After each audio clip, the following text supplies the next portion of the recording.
Hello avid followers and welcome back to the channel. In today's news, Boris Johnson looked pale and thin today as he embarked on his second early morning run in a row in an effort to get back in shape after his battle with coronavirus. The Prime Minister, at the age of 55, is seen in pictures wearing a white t-shirt, bearing a brightly coloured Philippines design and navy Adidas shorts as he returns to Downing Street after his morning exercise. Today was the second in a row Mr. Johnson has taken a morning run after he reportedly decided his touch-and-go battle with COVID-19 was exasperated by him being overweight. According to a Times report from May 15th, Mr. Johnson told some of his colleagues, "It's alright for you thinnies," as he discussed the danger of being overweight presents for COVID patients.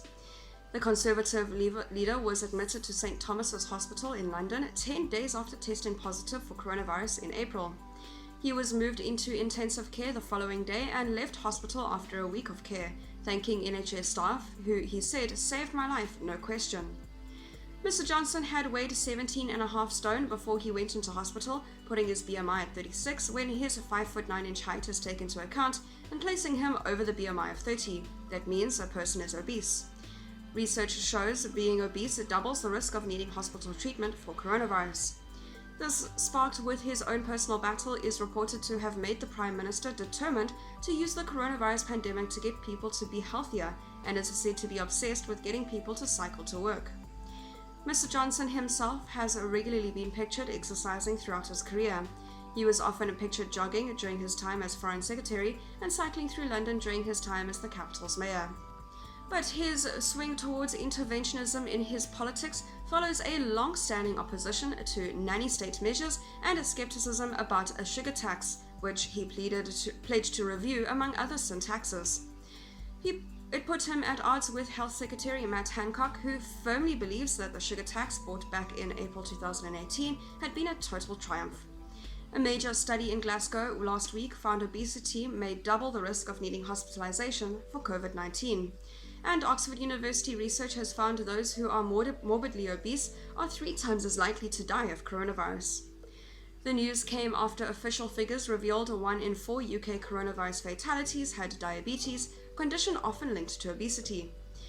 For the first time, NHS England published a breakdown of deaths by pre-existing conditions. Only 5% of victims had an underlying issue. Of the 22,332 patients who died since March 31st, when pre-existing conditions began to be reported, some 5,873, which is only 26%, of patients had diabetes.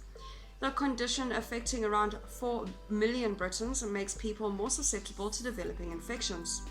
High blood sugar levels can weaken the patient's immune system defense, making it slower to respond to the virus, such as coronavirus. It's also closely connected with obesity, which has been recognized as potential risk factors for suffering severe COVID-19 complications. Doctors said diabetics would have better COVID-19 outcomes if they managed their condition properly.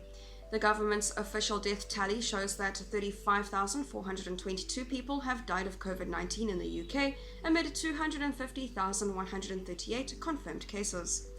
Diabetes is a common condition affecting the estimated 1 in 16 people in the UK.